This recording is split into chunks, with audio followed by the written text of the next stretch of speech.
Hi again, everybody. So I'm gonna read you guys more of the sci-fi story because apparently everybody's really enjoying that, and so am I. So that's probably enough of an awkward introduction from me because really there's nothing left to say. So, when last we left our heroes, Daniel had just had a little meeting with the Conspiracy Club, which apparently is what we're calling it now, and had been caught by Suzanne King while looking into Project 9441, the infamous Project 9441. So, we pick up that night. He was so tightly wound that night, he thought sleep would never come. He tossed and turned for hours, thinking of all the 100,000 things that could go wrong, thinking of all the horrible things that would happen if he were to get caught. Every so often he would sit up in bed, rubbing his head and his eyes, peering towards the doorway in the hope, in dread, of seeing the auto butler's arm hovering there. Eventually, however, biology got the better of him and he dropped off into a deep yet uneasy sleep. Saturday passed without event. He called Minami, hinting as much as he dared about what he had found out. She asked to see him that night, but he blew her off with excuses. I really just don't feel like it, Minami. Sorry. You don't feel like it? I don't. Sorry, I think I'm gonna stay home and go to bed early or something. Are you okay? Fine, Daniel said. I'm fine. Really. See you later. As he hung up, he thought, why did I just lie to her? Then he replied to himself, sarcastically, maybe it's habit forming. I've been lying to a lot of people lately. Late that evening, around 8, Brian called. Hey, Daniel, you still up for drinks tonight? Yeah, Brian, sure. Sweet. Meet us at the Chinese Pilot in, I don't know, like 10 minutes? That's all the way downtown, Brian. The soonest I can be there is 20 minutes. Oh, right. Okay, sure. 20 minutes. See you then. Brian hung up in his usual fashion, abruptly, without saying goodbye. Daniel slipped on his sneakers, grabbed his wallet and keys from the table by the door, paused to check his card balance, displayed neatly just above the account number, then headed out the door. Behind him, he heard the auto butler wish him a curt goodbye. He arrived at his destination a little under 20 minutes later. The Chinese Pilot was a small, literally underground bar, a small neon sign indicating its presence beneath a restaurant that closed at 9 p.m. He waited outside, leaning against the stair railing, for around 5 minutes, before Brian and 3 others came sauntering up from the rails, talking animatedly amongst themselves. The most animated of these characters was Jeremiah Strick. 6'7" and made mostly of elbows, Jeremiah's conversations often turned into an impromptu boxing match, provided you were used to boxing against an enthusiastic, oversized stick insect. He had curly, thick black hair and a face full of dark freckles, along with intense green eyes that blazed excitedly at the slightest provocation, and had been one of Daniel's closest friends in freshman year. Playing the part of Jeremiah's boxing partner was Dmitry Ramatswe, an ebony-skinned coder who had nonetheless managed to take on the blue paleness that came from many hours in front of a computer screen. He was bravely holding his own against Jeremiah's wildly flung elbows. Walking along behind them was Brian, his purple hair blazing in the low angle of sunset, watching the conversation/battle with a smirk on his face. Next to him was a broad-shouldered, mildly androgynous character with one cybernetic arm, displayed prominently by their sleeveless shirt, muttering to Brian with a grin on their face. This was Robin Finch, a friend of Brian's from his high school days. And at any rate, Jeremiah was saying, it's not processing speed so much as processing power that really seals the deal. Daniel, thank God, Robin said, pushing past Jeremiah and Dmitri and hugging Daniel. They've been talking about nothing but computers for the last 40 minutes. Daniel laughed. I don't think I'll be much help there, Robin, he said. What are the pronouns of the day? Robin smiled. Feeling very he-him today, he answered. Aye, Captain, Daniel said. Anyway, I'm not going to be any better than those two. Most of what I talk about is computers, too. Hey, Jeremiah. Hey, Dimitri. Hi, Daniel, Brian insisted, leading the chorus. Yeah, I saw you like yesterday, Daniel said, drawing a laugh, although he didn't really understand why. Maybe they were just already in a punchy mood. Well, shall we? Said Dimitri, deep-voiced and cool, indicating the stairs. We shall! Cried Brian, and led the charge. What a weirdie, Jeremiah commented, and followed him down, ducking under the awning. It was around 1 o'clock, not that any of the group was in a state to appreciate it. Daniel's world had taken on a soft, happy glow, and Jeremiah's stories had grown progressively funnier until the whole group was in stitches. Daniel, Robin cried, throwing an arm over his shoulder. Why'd you have to be straight, huh? Little consideration for the rest of us would have been nice. Why'd you have to be a dude today? Daniel retorted, grinning. You're the one of us who had a choice. Dude! Brian cried. That's rude! But Robin was already laughing, so no one belabored the point. Jeremiah elbowed Robin in the side, apparently on purpose, and confided in him. Besides, Daniel's just dating Minami. Nobody ever said he was straight. Daniel flushed from his collar right up to the top of his head. Yeah, well, that's nobody's damn business, he said. What?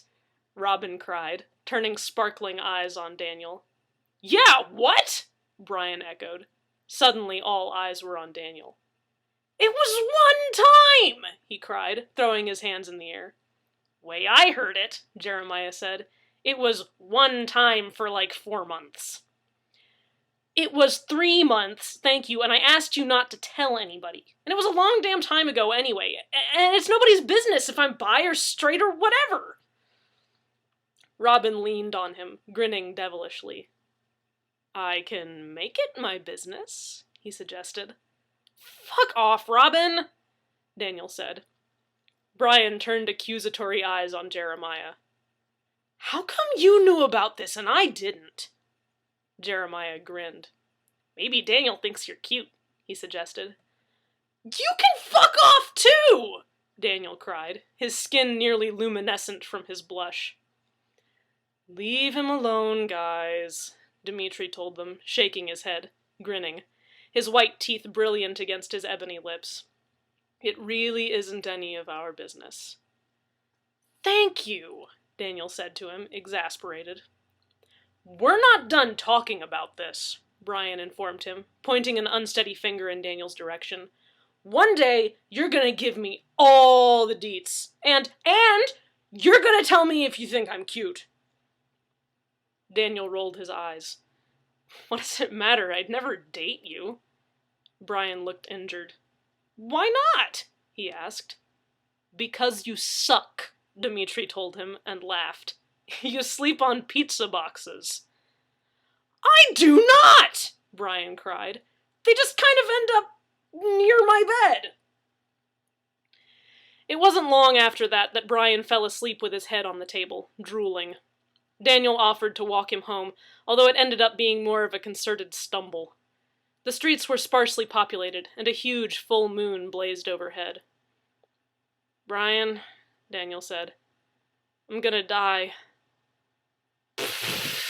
Brian retorted. You're not that drunk. Or maybe, are you? Because Daniel, before you die, am I cute? What? Yeah, fuck it, you're kinda cute in a nerdy kind of way, but you smell weird. Brian sighed. Daniel, sometimes I do sleep on pizza boxes. They're closer than the bed. Daniel shook his head. I don't care what you sleep on. Amigo! Brian slurred, grinning. Daniel chose to ignore this. Why are you so interested in this all of a sudden? Brian blushed, then laughed. Cause I'm gonna maybe gonna ask Robin out. Oh, hell yeah, Brian! No, but like, what if he says no? Then you'll be right where you are now. But what if he doesn't want to be friends anymore? Dude, you two have been friends for, ever. Yeah, no shit. It's kind of my only requirement. Robin's not gonna run off just because you ask him out. Go for it. Yay! Brian called, then yelled to the heavens, I'm gonna do it! Demi-Guy goes for it! Woo!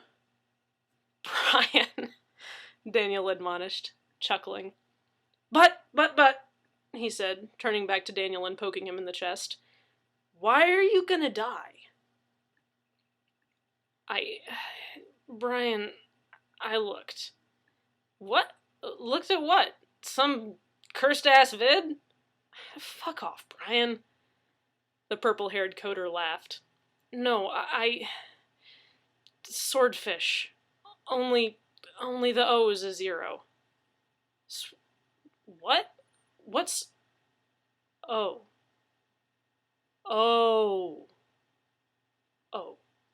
And you... Suzanne King saw me. Yep, Brian said, and hiccuped. You're gonna die. What is it, since I'm gonna die anyway? Terrorists, Brian said sagely, and would say no more on the subject. He woke the next morning to the sound of knocking on his door. It's Sunday, he called. Go away. Daniel, you will open this door right now, or I will come in there after you. Oh, God, said Daniel, hauling himself out of bed.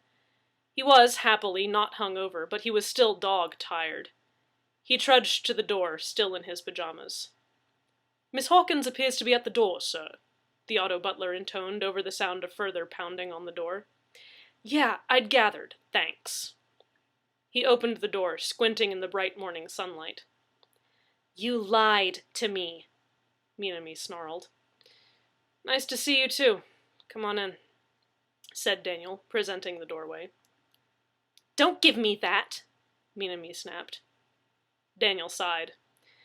You can yell at me just as well inside, and people are less likely to stare. Maybe I want them to stare, Minami grumbled, but she pushed past Daniel into the house. Daniel closed the door behind her, feeling sick to his stomach. Coffee? He asked. This was a game he was used to playing. Never thought having an implacable boss would come in handy. No, that's... She sighed. If you're starting some anyway, yes, thanks. Daniel started up the automatic coffee machine, yanking his hand away when it spat at him. Shall I... the auto butler began, but Daniel cut it off mid-buttle. Shut off, he said. Yes, sir, said the auto butler, and powered down. There was tense silence while the coffee percolated. When it was done, Daniel took both mugs into the sitting room and settled onto the white couch. He placed Minami's mug on the table, sipping carefully from his own. Ugh, he said, wincing. Worse than usual this morning. He looked up at Minami, standing with her arms crossed in the doorway. You may as well come sit down, though I'm afraid the coffee isn't very good. Moving slowly, Minami walked over to the couch and placed herself on the very edge of it, picking up the mug of coffee, regarding Daniel out of the corners of her eyes. She sipped the coffee. You're right, she said. It's terrible. Daniel nodded. With a chuckle, he commented, You know, there's been a study done that holding a warm drink makes you a nicer person. After a moment or two, he said, So. Minami sighed. So. She placed her mug on the table. You lied to me. Yes, Daniel said. And I'm really, really sorry. Do you want to offer some kind of explanation? Daniel shook his head. There isn't one. I was just being dumb. Will you at least tell me where you were? Yeah, Daniel sighed. I will. Brian and the gang and me went out for drinks downtown. That's it? Minami cried. You were just out drinking? Yeah? Jesus, Daniel, I thought you were dead! Startled, he looked over at her. One hand on her face, her eyes closed, shaking her head. She was nevertheless laughing. I'm sorry, Daniel said. You weren't answering your phone, you weren't at home, and with everything that's been going on, you can't do stuff like that to me, Daniel. He put down his coffee and put an arm around her shoulders. I'm sorry, Minami. I really am. I didn't mean to worry you. You've kind of been breathing down my neck for like 2.5 weeks. I needed to get away. I needed to do something without you. Without your approval. Why didn't you say anything? Minami asked. I didn't know how, Daniel answered. I thought you'd be angry. Well, I'm angry now, Minami said. And, Daniel, I wouldn't have been angry. Maybe a little disappointed, sure, but hey, that's life. Better than thinking you're dead. Why'd you think I was dead, anyway? After that phone call? Oh. I see what you mean. Minami sighed. Well, you're alive, and I suppose that's all that matters. Get dressed. I'm taking you to lunch. And for the record, don't you ever lie to me again. Got it? Daniel nodded. Got it. She kissed him lightly on the cheek. Thanks for the coffee. Okay. So that was fun. My camera's doing weird things with colors, so if this video is a little yellow, that's why. I don't know what's wrong with it. It just kind of does this sometimes, and I don't know how to fix it. But anyway, thank you guys for watching, and for continuing to watch, and for continuing to enjoy this story. And I will hopefully see you in the next one. Bye!